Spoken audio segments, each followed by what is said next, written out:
So, good morning to our beautiful teacher, Ma'am Van. Good morning. To my very polite, very kind, very demure, very cutesy classmates. Good morning to you guys. So, I am Casey Ton Carcajente together with my partner, JR Kuncon. And our topic is all about the general concepts and historical events in science, technology, and society, historical antecedents in the course of science and technology, which is nag-focus rami sa here in the Philippines. In pre-colonial period, historical events in science, technology, and society. So let's begin with Stone Age. Stone Age inhabitants made simple tools or weapons of stone, but after that, they developed techniques, sawing, drilling, and polishing stones. So, during the Stone Age, during the Stone Age, people made simple tools and weapons na made from stone. However, over time, their knowledge advanced and they developed more complex techniques for using stone. And nakalearn sila sa pag-saw, sa pag-drill, o pag-polish sa bato, which provided them with better and useful tools. Next is the Man Age. So, Filipino engaged in actual extraction of iron, are smelting and refining, but because of China and Sarawak, the technique of pottery didn't last long because of barter system. So, the Metal Age in the Philippines. So, nakawitness sila with the advancement of technology among Filipinos. So, people of this period were able to extract iron from the earth and smelt and refine it. So, this enabled them to create stronger and more useful tools and weapons. So, like pottery, the art of making pots from clays was also a significant aspect of this era. However, the arrival of the Chinese and the people of Sarawak brought about changes. So, naghatag sila og dako nga kausaban. So, in the Filipinos livelihood system. So, the barter system, so we all know about barter. So, where goods were exchanged instead of using money influenced the development of pottery technology. And Filipinos become more interested in seeking goods they could trade to acquire items they needed, including pottery from other regions. So, the third one is the 1st century AD. Filipinos highly developed a technology to build boats for coastal trade that the Spanish chronicles took note of the refined plank build and named Caracua. So, what is Caracua? So, ang Caracua, isa na siya kaklase sa bangka. So, bangka na siya nga ginagamit sa mga karaan nga Pilipino before sa 1st century AD. And then, the technology ay isa ka tanalian sa teknolohiya or technology sa pagtukod sa barko. Ang mga Spanish chronicles sa dihang nakakita sa mga barko, na-amaze sila sa maayong pagkagama sa mga tabla o na-amaze sila pag-ayo sa skills sa mga Pilipino. The Caracua was not just a boat, it was a testament to the advanced maritime skills of the ancient Filipinos before. They were able to build sturdy and fast vessels that were capable of navigating the treacherous waters of the Philippines. So this allowed them to trade with other islands and even with neighboring countries in Southeast Asia. The Caracua also was a symbol of Filipino pride and ingenuity. It was a vessel that was built with skills and care and was a testament to the creativity and resourcefulness of the Filipino people. Fourth one is the Spanish colonial period.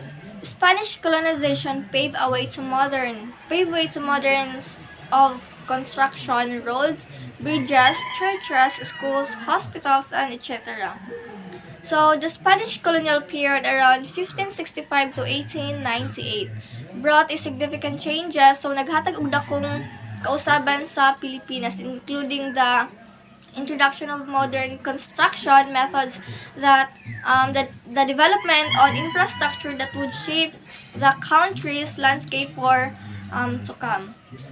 So, sa wala pa ang mga kolonyal sa Espanya, ang um, ang mga Pilipino nagsalig sa mga agyanan lang ug mga sakyanan alang sa transportasyon. So, ang mga Spanish or Espanyol nagpaila sa konsepto sa formal nga karsada nga sagad nga kitabunan sa bato or gitawag natong cobblestone. Nagtukod usab sila og mga tulay aron i-konektar ang mga komunidad og mapadali ang pagpamaligya. And then the Spanish built grand churches as symbols of their faith and power.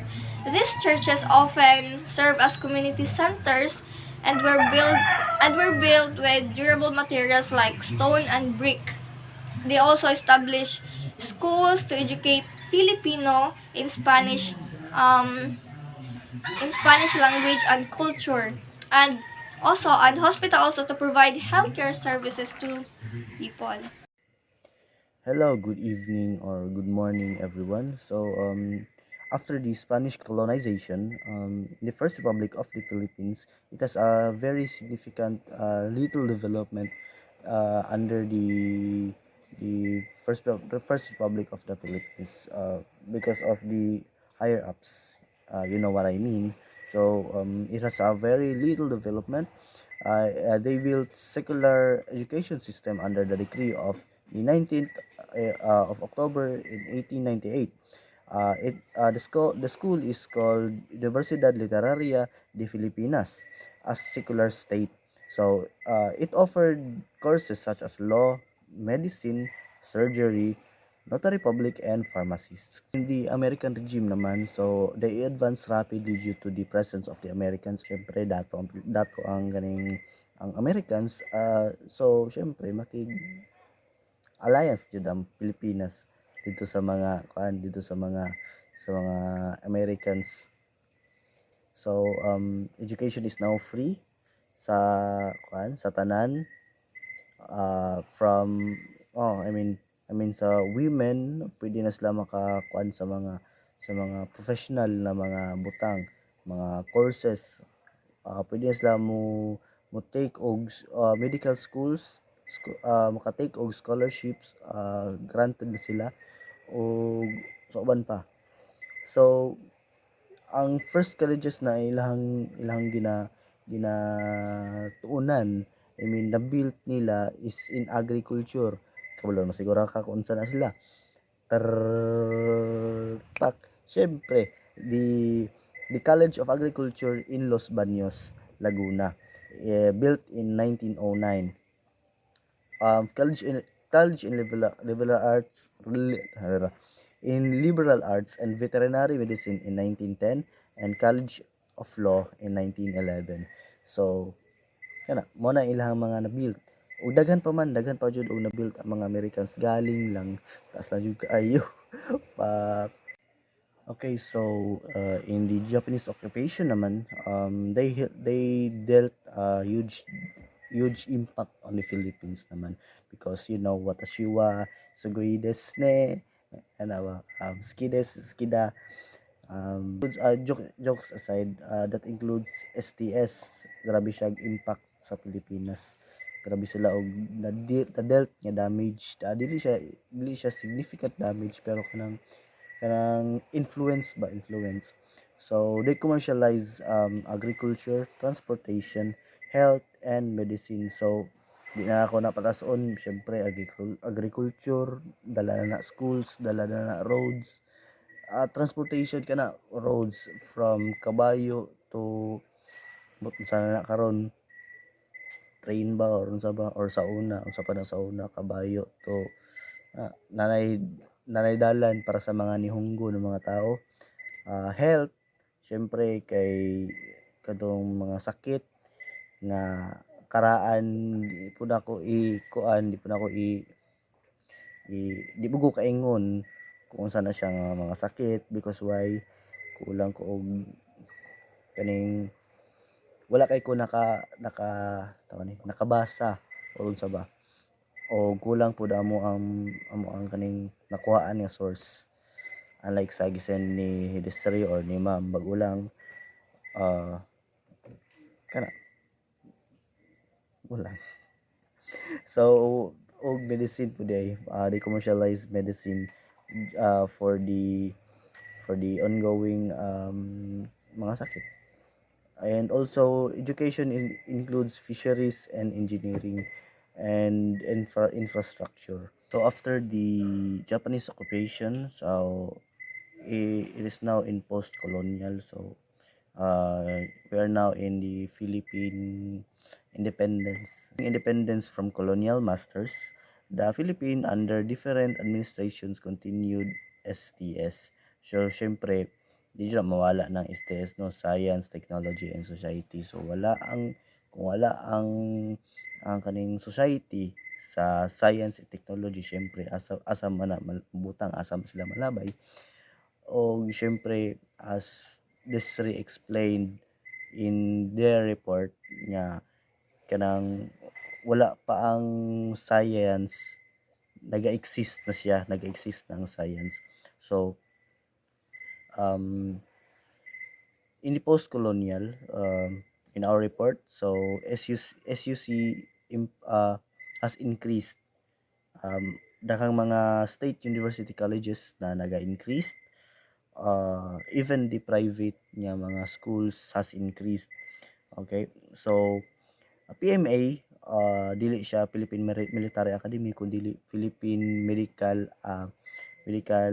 Association set standards to improve a set of medical education by limiting enrollment in medical colleges. So wala siya ginakuan nga nganong gamay ra ang ginakuha, nganong gamay ra ang ginakuan, ginasala, I mean rather, ginasala ang mga enrollees na maka-appeal na kung appeal ba jud siya, kung goods ba siya dira, kay para siyempre maging professional, dili lang kay mura siya kanang sagbot lang dira na ilabay-labay lang, mo-appeal lang, mosulod lang ka dira para may wala lang. So by limiting enrollment in medical colleges, so on the other hand, the PICE or the Philippine Institute Chemical Engineering initiated a series of conference to discuss revision. Siyempre sa una dawat kay dawat laman nga na unsay grabe mo, ano dawat diri nakahuman ka kagkuan, high school or unsa ba. So nag-take sila og revision. So which is then adopted by DEC or the Department of Education, Culture, examining boards and become professional on organized or any private. So kana nagbuild na sila og ganang mga board exams, mga mga set of mga kuan para mahimo sila mga professional pod, o para mga professional pod sila sa ubang sa organization pod nga dito sa DEC nga na member sila pod dito. Ug daghan pa jud kaayo nga kanang wala pa nako na-discuss, sorry to say, daghan pa jud kaayo pero taas mong kay good kaluoy po ninyo reporter. Uh, Dito na punta sa history antecedents in the Philippines. Historical antecedents in the Philippines naman. So cultures in traditions. So we all know naman, Filipino is a religious, historical antecedents, it is I mean culture and traditions of the Filipinos is called animism. Kung kaning tay ginatuhuan ba na kanang naay being na kanang naga-guide kana si God, kanang nagatuo ta na si God na kanang siya ang kanang he's the powerful being na kung matay ta ning kalibutan, syempre he's there to willing to help us. Okay, o also sa una ginatawag na nila si Bakunawa or di kaya si Bakunawa, I mean nagatuo po na ang ang mga Pinoy, I mean karaang Pinoy o mga diwata o any other superstitions or traditions and beliefs. So writing system din naman sa una baybayin karon kay daghan nagkuan pwede na ka magpinakatay, pwede na ka mag binisaya basta sulat baybayin man sa una karon kay lahi na. Social organization syempre barangays karon sa una ay I mean barangay karon daghan na og mga kuan gyud mga marites di na barangay marites na. Jokes aside syempre craftsmanship di jud na mapapildi ang mga Pinoy craftsmanship how jud kay na panday taga-ira na og lamber og kanang o dili lamber kahoy lang og hikot og goods na kabuhat na nagbalay. Sa una sa craftsmanship kuan na sila sa una kanang tawag kini sila they are the top notchers kumbaga ba sa eskwela kay tanan gamit tanan resources na sa Pilipinas gold gold copper iron etc. Any high grade nga mga wood napod ri ang not all pero nadri ang uban. Transportation syempre sa una pang-transport lang sa una kay syempre gamiton kabaw or unsa ba na kabayo wala may dangkid sa Pilipinas sa una nagabuhat na sila og boat ang tawag kay Karakoa basta kadto siya nga kuan uh, mo to siyang gi-built o para transportation adto sa laing nasod sa wala may Titanic sa una ang Pinoy may Karakoa. Agriculture syempre di na mawala ang agriculture santod sa pinakasugod pa jud na siya antod ang kanang kuan na jud ang agriculture mura pud na siya science pero mas karaan na jud si science unlike agriculture. So agriculture syempre I mean daghan pud nagkanang kuan nagbag-o settlement mga gikan sa bukid ang uban ang uban na di syudad ang uban na sa bukid. Okay, tools and product syempre ang dili tanan product made in China gunit nimo kadali human kuba na syempre ang mga Pinoy kay nagabuild po na sila og mga kuan mga sariling atin ba nga mga products og tools. So in the Spanish regime naman education ang antecedents diri sa Spanish syempre kung kung wala pa lang ta naging independent panigura o wala po na siya ginabugaw ba sa uban pang mga allies na mga countries syempre siguro nagbinanyaga na ta como estas contigo soy porque contigo yo ya estoy kanang ata itong mga skwela fuego de nada or unsa ba reduction system or reduction basta reduction basta kana siya system kay kana siya kanang ang tanang tao ipagtapok kung mo tiog ang church bell or magpuyo dapit sa area nga asa ang barangay duol ra sila dito para makadungog po sila sa church bell siyempre kana pagbagting sa church siyempre manimba or unsa ba na meeting. Agriculture siyempre di ko as in katok sa agriculture siyempre I'm an agriculture student siyempre di po ko ko as in katok siyempre kailangan po na American regime daghan po kay nadra pero sa among source kay kamera po kaayo education ang ila dito I mean sa American regime is the education, agriculture, infrastructure and etc. etc.